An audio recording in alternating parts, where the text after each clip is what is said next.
I'm Lai Zhou from Beijing Academy of Quantum Information Science. My talk is field trial of twin field QKD using independent optical Fourier comps. In the larger scale quantum network, quantum resources are distributed and linked to support various applications, such as the quantum secure communication, distributed quantum computing, quantum repeater with quantum memories, and the quantum sensing. The quantum nodes are linked through the quantum channels, such as the free space or conventional fibers. With the trusted nodes, there have been a lot of field tests for the quantum key distribution network. For example, the Beijing to Shanghai network in China, and the software design network in the Spain, and the calculation of the entanglement and the QKD network in the UK. As this left picture in the below, when pushing the field deployment of the quantum network to build the backbone link between the cities or the metro network within a city and the access network for the massive users, for example, the transmitter or receiver, we should take care about the most important thing, the compatibility with the classical optical communication channels. That is to say, you don't need to place another fiber link, but just use the conventional one. So in this talk, I will first review the common technical challenges that we will meet in the field implementations. I divide the network with three types. The first one is the QKD network for BBS4 and MDI protocols. For example, the temperature network and the Hefei network with the 46 nodes and the MDI, the integrated chips network in the USA. For the point-to-point link between Alice and Bob, we all know there should be used clock synchronization between the transmitter and the receiver, especially for a high-speed system. For example, the clock rate is more than 1 gigahertz. Most of the high-speed systems use the gating single photon detectors. For example, the clock rate is about 1.25 gigahertz. If there is a time fluctuations between the transmitter and the receiver, the signal will move out from this gating width. So the time synchronization is very necessary. For the MDI QKD, you can see the picture below. This setup needs a common phase reference to stabilize the shorter asymmetric Mach-Zehnder interferometer in different users. The second quantum network in the field is the entanglement distribution. In order to make a coincidence or temporal cross correlation between the different users, the system needs to make sure the time alignment and calibrate the arrival time in the time fluctuation in the fiber. Usually, there is a multi-user network in the Germany. They use the frequency multiplexing with the entanglement source. It will use this to build a multi-node network. In order to be compatible in the conventional network, it should use the 100 gigahertz channel spacing to match the ITU channel. So the signal and the analog can be fed out with the conventional DWDM. The last one is the quantum repeater network. The entanglement generation between the two memories is established through the horizontal interference. The entanglement rate will be proportional to the square of the photon rate from the quantum memory. However, the success probability in one side is very low. So there is a limitation in the entanglement rate. The nearest network, such as the left picture up, in Hefei, 3 entanglement nodes between the other. It uses the single photon interference. This characteristics is similar as the twin field QKD. I will introduce the problems of twin field QKD later. And this network meets the similar challenges. For example, the frequency compensation and their phase stabilization with the fast feedback from FPGA.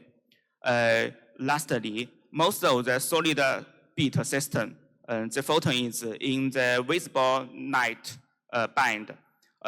So we have to make frequency conversion to the C band or the O band so that it can transmit through the fiber in a less loss.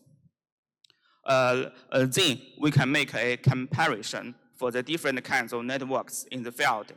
We have to make the phase stabilization, and we have to make the time synchronization and the polarization calibration, and sometimes we will need to make the frequency conversation. We can make a roughly conclusion that we have to maintain the phase coherence between the remote users and overcoming the channel fluctuation. For example, the phase fluctuation or the polarization fluctuation in the links. Now, except from the consideration in the field test, we take care about the requirement of the TF-QKD. I think the most people here are very familiar with these three protocols.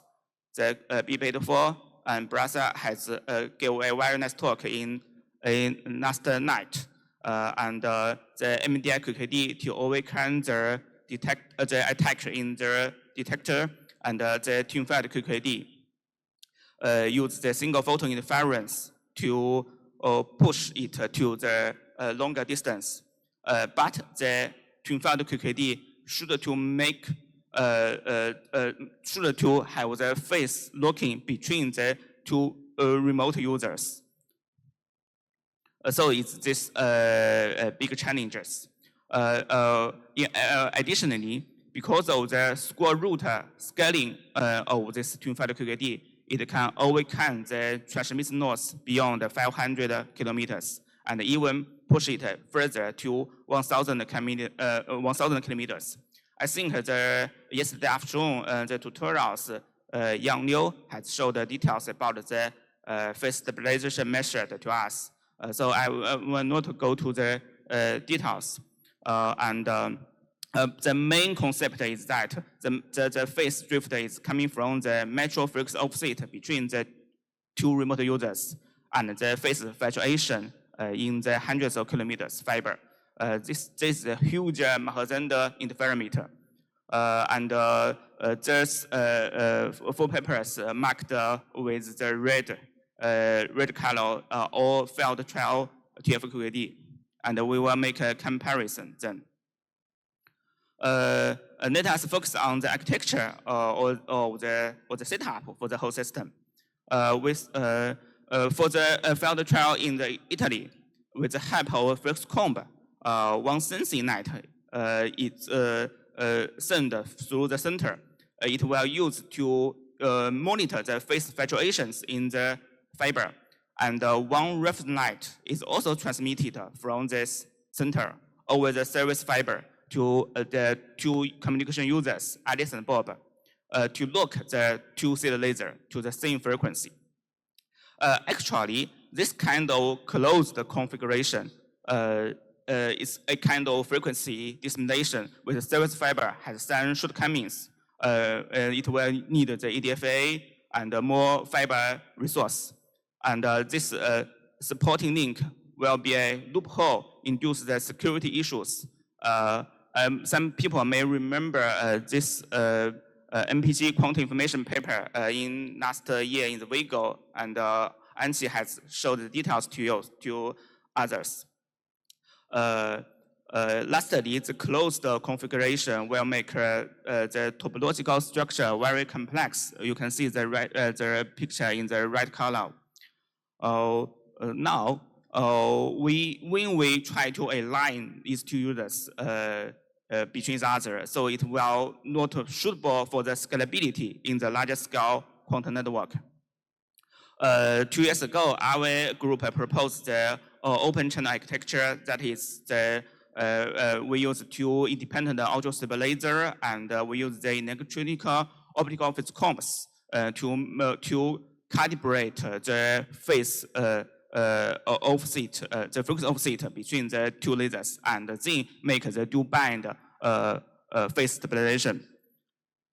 Without the frequency dissemination, it's a kind of open channel architecture. Today's talk, we try to make this open twin field QKD architecture into the field implementations. There are 427 kilometers fiber between the Jilan and Qingdao in Shandong province in China. This straight line distance between Alice Bob is about 300 kilometers. Firstly, we have to solve the following questions in the field test. The first is the optical Franks comps. Previously, it could be on one single laboratory, and now it have to be physically independent. And the similar challenges are as below. For example, the remote time synchronization and the time drift alignment and the remote polarization calibration.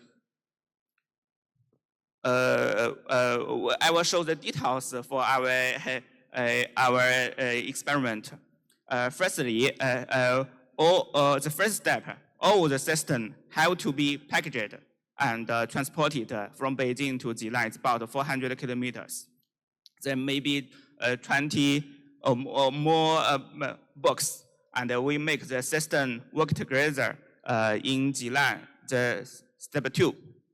On the rack, we integrated several modules such as the combo generation module, the encoding module, and the polarization calibration module.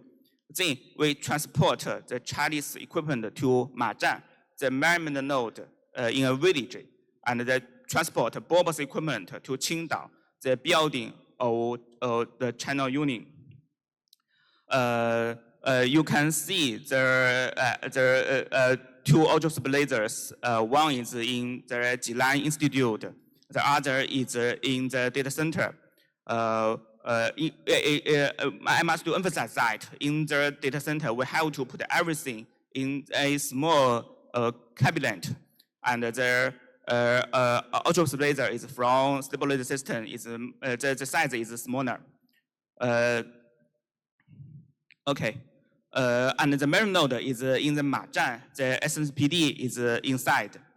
We also put a similar rack there to build the interferometer and make the phase stabilization use the FPGA. And also on the button, we use this.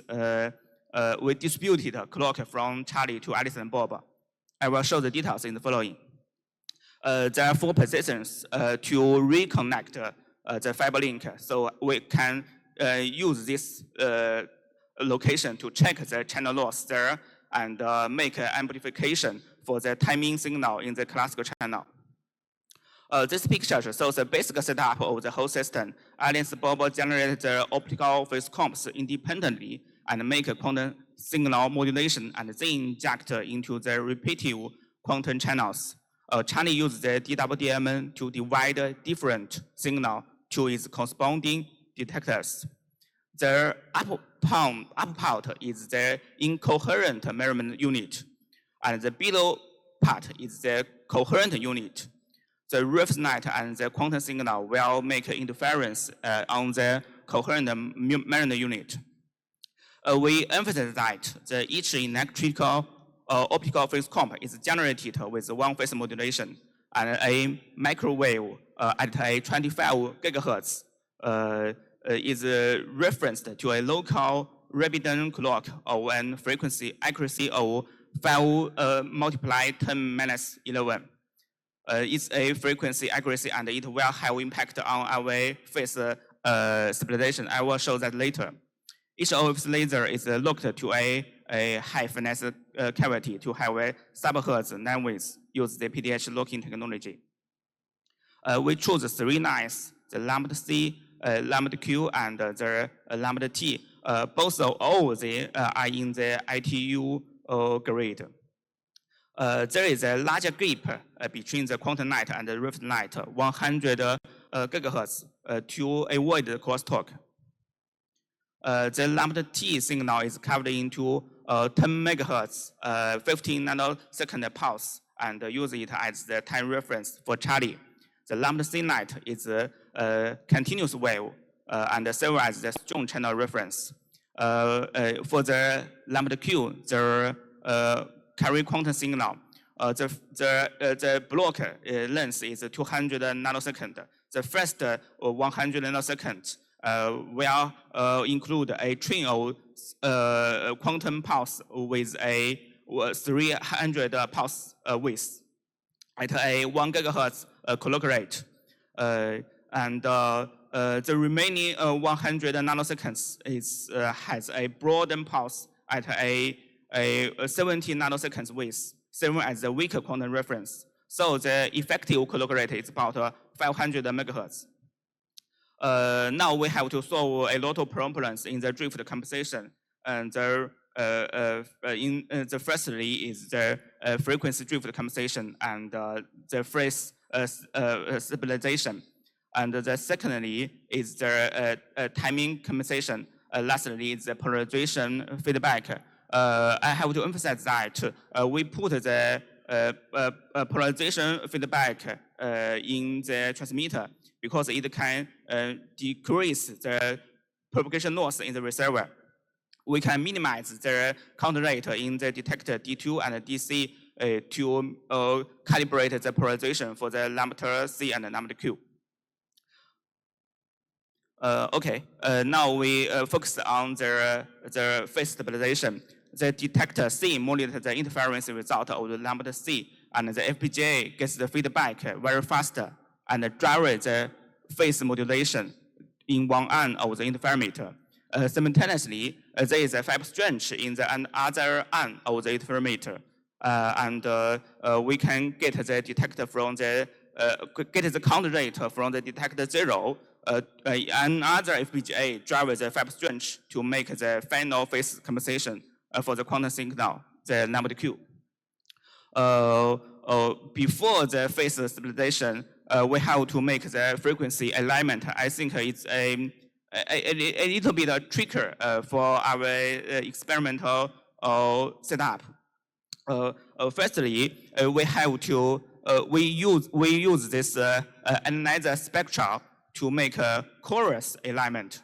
We use a fast photodiode and a frequency spectral analyzer and measure the frequency between the lasers at Mazhan after its transmission from Jilan and Qingdao directly. In the measurement, we will bypass the OFC module, so we will have 20 microwatt of each power, and we can overcome the transmission loss for about 40 dB loss in the link. Limited by the fiber fluctuations, the frequency accuracy is about 2 kilohertz. After the chorus alignment, we can have the fine alignment with the fixed tracking in the single photon detections. This right corner picture shows the technologies that we have verified it in our previous paper.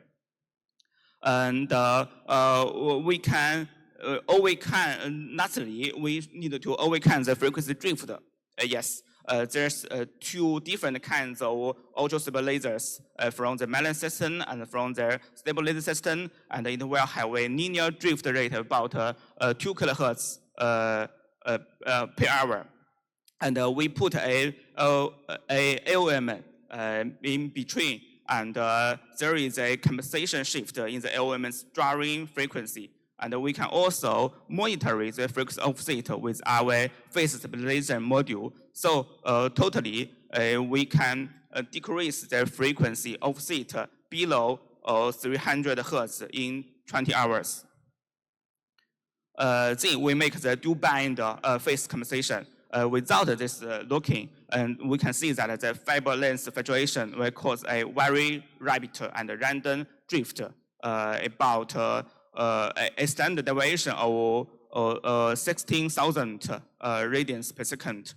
After the fast phase stabilization, I mean, the lambda Q will decrease to 76 radians per second. It's about a factor of 220. It's different from the equation below because previously we can separate maybe about a factor of over 1,000. It's because there is a resident phase drift from the independent local reference. That is the frequency accuracy about 5 multiply 10 minus 11, the frequency accuracy in the radiating clock. So it will transfer to 44 radians per second resident phase drift. And then we make the phase stabilization for the lambda Q. It has a Gaussian distribution of about 0.20 standard deviation. So this result is good. Lastly, this picture shows two readout results and different experiments. We can switch on and switch off their compensation. If we switch off, there will be free drift between the metro frequency of the two lasers. Lastly, we have to make the compensation in the field test. The Charlie will distribute it to 50 MHz optical pulse through the colloquial circulation channel to synchronize the arbitrary waveform generator in Alice and Bob. We can see the picture in the center. And there are 4 points. We mark it as this red circle, and there will be optical amplifiers there to boost the colloquial signals in the synchronization fiber. And I recommend that the DWDM filter is also very useful because there will be some noise from the amplification. Actually, after this colloquial synchronization between Alice and Bob, we have to overcome the time fluctuation through the 100 kilometers fiber because of the temperature fluctuations around. It may be 20 nanoseconds per day for the arrival time fluctuations, similar as this red picture. So we use lambda t to monitor the time drift in the quantum channel. And we can adjust the delta TA and delta TB in the colloquial synchronization. After the calibration, we measure the jitter between the Alice and Bob's pulse overlap. It could be less than 9 per second. So this jitter is smaller compared to the pulse width. Its pulse width is 300 per second. So now we can have a high visibility for the first order interference. Lastly, it's the cycle key rate generation. It's simpler, and we use the LOPP twin field QKD protocol, and we run 2 cases, the symmetrical case and the asymmetrical case, and at the 452 and 546 kilometers, we can obtain the finite size cycle key, and we can overcome the rate loss limit, the plug bound. And we can also obtain the asymptotic cycle key rate in 603 kilometers fiber. I want to emphasize that for our setup, it allows a link of a metric of 44 kilometers. So this kind of setup is very suitable for the deployment quantum network. Lastly, I want to emphasize that our result is the first field trial that ever break 100 dB link loss barrier. Okay. I will also show some tips in the experiment. So if you want to do the field trial, so it should be take care of these things. Firstly, the UPC or the PC port may induce strong back reflections So it will make the intensity fluctuations. It's very difficult to find this point. And because you have to use the conventional fibers, so you should take care of the adapter. Most of the conventional fibers use the SC or LC connector, but in our lab we use the FC ABC connector. So you should buy some conventional adapters. And you need to use the DWDM filter to eliminate noise. Lastly, as I introduced before, it will be easy for you to make the system in separate modules. For example, the encoding modules, the amplification modules, the polarization calibration modules, and you can package it together and unpackage it. So it will be easy for you to reset up the system. Okay, the further improvement in our open channel setup, it will be better to use the high frequency accuracy for the local reference. And our detector has a not very high count rate, 6 megahertz. So it's not good for us to make a phase stabilization. If we have a maybe 20 megahertz count rate, we can make the stabilization better. Lastly, we can see the pictures on the right. This kind of architecture with a fixed comb is very suitable for the network scalability. Okay, actually for this open channel setup, there is a similar work in the optical. It's a field trial of the modern Parry, because the modern Parry this protocol can tolerate the phase fluctuations. So it's more. It will be easy for us to run the open channel architecture. So this most of the content in my talk is finished. But I want to introduce two experiment results to my colleagues, my PhD students. I will not go to the details. So the first one is will be on Friday. The title is High Rate Asynchronous MNDI Quantum Communication Without Optical Reference Night. We propose a very normal post-measurement scheme to estimate the measure frequency of seat, and we can also run very high the Q rate at the last. And I want to mention that there is also similar work also in the PX, and Li Kang will introduce this in the afternoon. And secondly, we will have a poster in the 48 is an experimental quantum fingerprinting without the shared readiness loophole. We also propose a new fingerprinting protocol using the asynchronous coincidence pairing scheme. And now there is no direct link between the Alice and Bob as before. And we can also surpass the classical protocols. Okay, thanks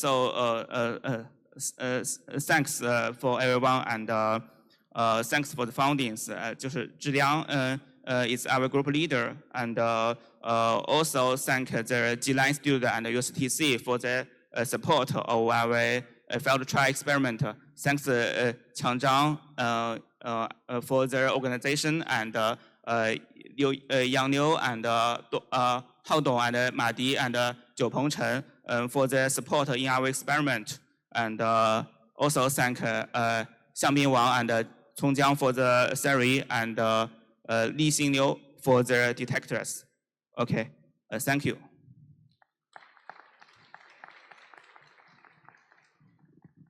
Thank you, Dr. Zhou, for the very interesting talk. And now we have time for a few questions from the audience.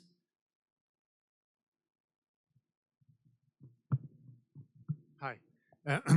Thank you, Lai, for a very nice talk. My question is about the asymmetry element that you mentioned in your talk. Asymmetry between the channels, Alice Charlie and Bob Charlie.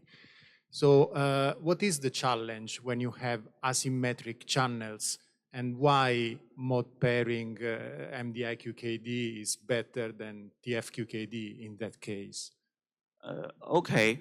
Um, actually, I think the asymmetric link is based on the coherence of the laser source. Yeah, because we use the ultra stable laser, and it will very high coherence time, and it can have asymmetric link maybe over 100 kilometer fiber. And to be honest, for the modern pairing or asymmetric or the metric MDI-QKD, we can also overcome this asymmetry link, maybe 100 kilometers. So I think both protocols are okay for the asymmetry link. It depends on the lasers. Okay, thank you. Thank you.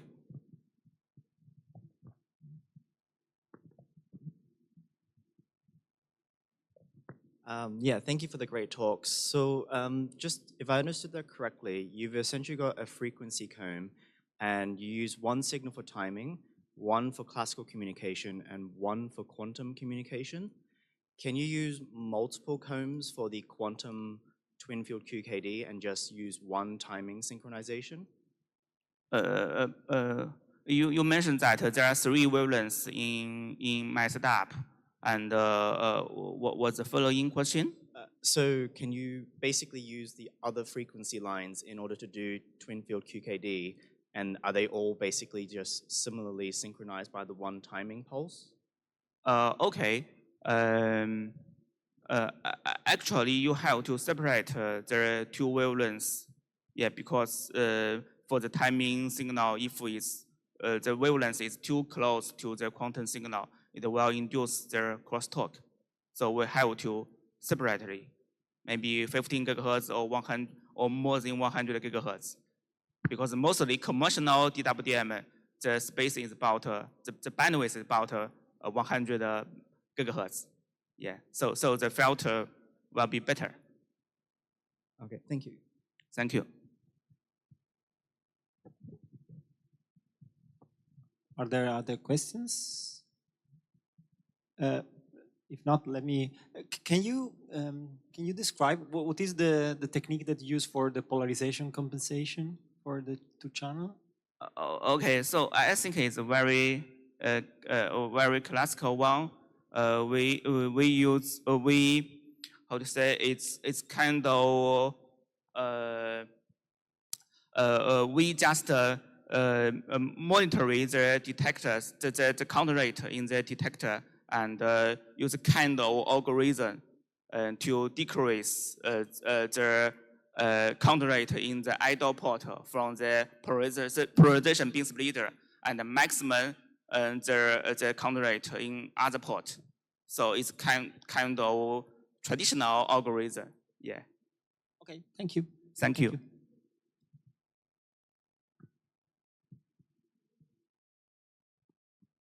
Thanks. Thanks to Lai for the excellent talk. So I have a question on your phase stabilization. So you say you use frequency stabilization in particular. You mentioned that you use a single photon detector for the frequency fine tuning. Do you use the SNSPD or you use other fast single photon detectors for that purpose? Yes, we use the SNSPD. Yeah, because it has no noise. Okay. Yeah, and a high detection efficiency. Okay, yeah, noted. Thanks. Thank you.